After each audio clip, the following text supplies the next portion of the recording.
खुली श्रृंखला यौगिक। ये टॉपिक आपके 10th 11th 12th हर क्लास के लिहाज से वेरी इंपॉर्टेंट है, ठीक है।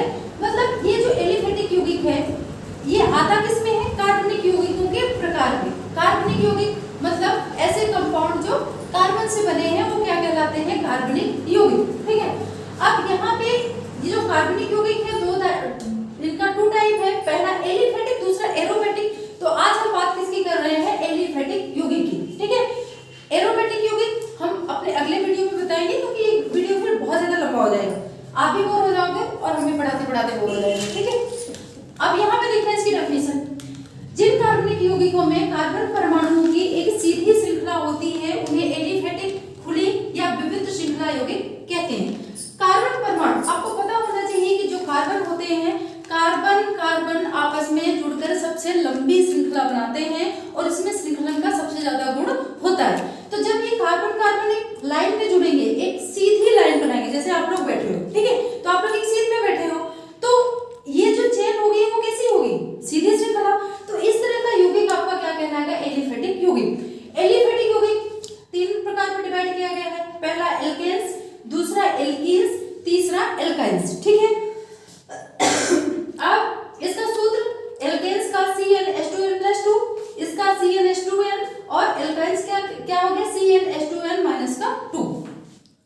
अब देखो यहाँ पे जब हम इनका नामकरण करेंगे, एल्केन्स में आने वाले जो भी कंपाउंड है वो कार्बन और हाइड्रोजन से बने होंगे।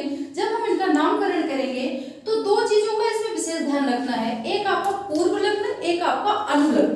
पूर्व लग्न मतलब जो किसी शब्द के पहले लगता है, अनुलग्न जो किसी शब्द के बाद लगता है। आपने अगर हिंदी पढ़ी होगी तो ये शब्द आपने पढ़ा होगा। इंग्लिश में इसी को क्या बोलते हैं, प्रीफिक्स, सफिक्स। प्रीफिक्स जो पहले लगे, सफिक्स जो किसी शब्द के बाद में लगे। तो यहाँ पे देखो पूर्व लग्न, अगर कार्बन 1 है तो यहाँ पूर्व लग्न क्या हो जाएगा, मेथ। कार्बन 2 है तो एथ, 3 है तो प्रोप, कार्बन 4 है तो ब्यूट, 5 है तो पेंट, 6 है तो हेक्स और 7 है तो हेप्ट, ठीक है। अब अनुलग्न, इन सब में अनुलग्न लास्ट में क्या लग जाएगा, एन। जैसे मेथ है, कार्बन 1 है तो इसको क्या बोलेंगे, मेथ, लास्ट में क्या लग गया, एन, तो क्या बन गया, मेथेन। कार्बन 2 है तो एथ, लास्ट में क्या लग गया, एन, तो क्या बन गया, एथेन। इसी तरह प्रोपेन, ब्यूटेन, पेंटेन, हेक्सेन और हेप्टेन। अब यहाँ पे एक चीज याद रखना, अगर मान लो आपको इसका सूत्र याद नहीं है, कार्बन की संख्या तो जरूर आपको याद होनी चाहिए। अगर मान लो हाइड्रोजन याद नहीं है तो आप इसके सूत्र में रख के निकाल सकते हो, क्योंकि यहाँ पे जो ये N लिखा हुआ है ना, Cn, तो N बराबर क्या होता है, कार्बन की संख्या, ठीक है। तो यहाँ पे जैसे N बराबर हमने यहाँ पे निकाल लिया, जैसे N बराबर कार्बन 1 है, मेथेन का निकालते हैं, तो N बराबर कितना है, कार्बन 1, तो हमने सूत्र में रख दिया H2n+2। तो कार्बन अगर हम मान लो कितना मान लिए 1, मेथेन में जैसे होता है तो C1S2 × 1+2, तो कितना निकला है, C2 × 1, 2 × 2 + 2 कितना हो गया, 4। तो हाइड्रोजन कितना निकला है आपका, 4, ठीक है। इसी तरह मान लो कार्बन कितना है, 2, फिर से इसमें रख दो इस वाले सूत्र में, तो C2H 2 × 2 + 2, 2 दूनी 4 और 2 6, तो इसका सूत्र क्या होगा, C2H6।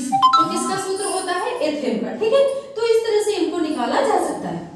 इसी तरह अगर हम किसकी बात करें, एल्कीन्स की, तो एल्कीन्स में क्या होता है, पूर्व लग्न वही रहेगा मेथ, लास्ट में इनके अनुलग्न बदल जाएगा, क्या लगेगा, इन, ठीक है। तो मेथेन में मेथ में इन लगा तो मेथीन, एथ में इन लगा तो एथीन, प्रोप में इन लगा तो प्रोपीन, ब्यूट में इन लगा तो क्या हो जाएगा, ब्यूटीन। और अगर इसमें भी सिर्फ आपको कार्बन पता है, हाइड्रोजन भी पता, तो इसके सूत्र में रखो और इनका हाइड्रोजन आपको पता हो जाएगा। एक चीज और याद रखना, ये जो आपका एल्कीन्स है इसको एथिलीन भी बोला जाता है। जैसे मेथीन है तो मेथिलीन भी बोल सकते हो, एथीन है तो एथिलीन भी बोल सकते हो, प्रोपीन है तो प्रोपीन भी बोल सकते हो, ठीक है। 2 नामों से जाना जाता है, एल्कीन से और एथिलीन से। क्लियर? समझ में आ गया? नहीं समझ में आएगा तो बता देना। अभी तो आ रहा है, बाद में भूल जाता है। अब यहाँ पे देखो एल्काइन्स, एल्काइन्स का सूत्र क्या है, CnH2n-2, ठीक है। अब सेम ही, चलो ये दंड आलेख मिटा देते हैं, समझ में नहीं आएगा आपको, ठीक है। तो यहाँ पे मेथाइन,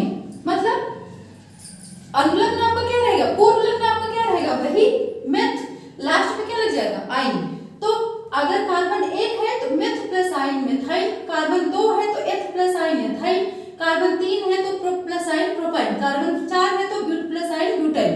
ठीक है, ये चीज हो जाएगी। आप इसमें एक चीज याद रखना, जब हम ऊपर से नीचे जाते हैं, चाहे एल्केन्स हो, एल्कीन्स हो या एल्काइन्स हो, जब हम ऊपर से नीचे जाते हैं तो कार्बन 1 बढ़ेगा, हाइड्रोजन 2 बढ़ेगा। इससे आपको याद करने में आसानी होगी। जैसे carbon 1 methane, carbon 2 ethane.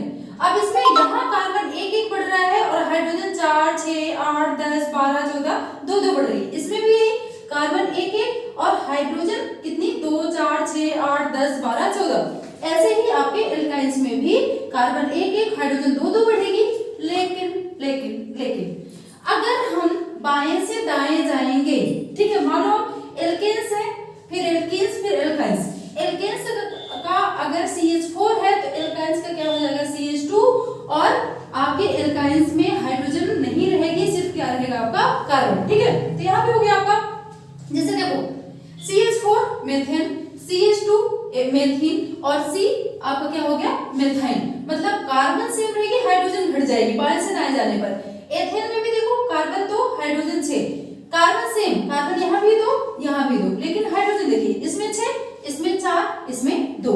Same यही प्रोपेन में कार्बन 3, इसमें भी 3, इसमें भी 3, लेकिन हाइड्रोजन इसमें 8, इसमें 6 और इसमें 4। ठीक है, तो ये चीज याद रखना, एल्केन्स, एल्कीन्स और एल्काइंस में बटी है पूरी सजातीय श्रेणी। अच्छा, इसको सजातीय श्रेणी भी बोला जाता है, सजातीय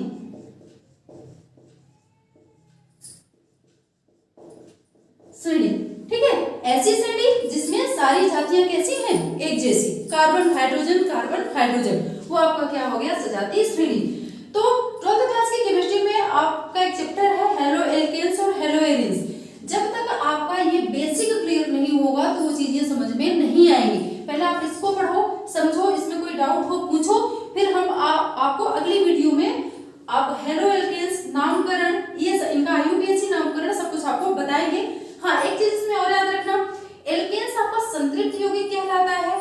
मतलब इसमें जो बॉन्ड होगा सब में क्या होता है सिंगल बॉन्ड, इसमें जो बॉन्ड होता है वो कैसा लगे डबल बॉन्ड, और इसमें कितने बॉन्ड लगेंगे कार्बन और कार्बन के बीच में ट्रिपल बॉन्ड।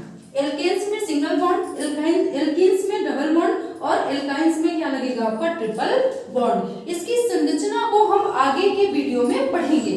आज की वीडियो में इतना ही। वीडियो आपको समझ में आई हो, अच्छी लगी हो, पूरा टॉपिक क्लियर हुआ हो तो वीडियो को लाइक शेयर एंड सब्सक्राइब। हाँ, नीचे कमेंट बॉक्स में ये जरूर लिखिएगा कि मेरा पढ़ाने का तरीका आपको समझ में आ रहा है कि नहीं। Thank you.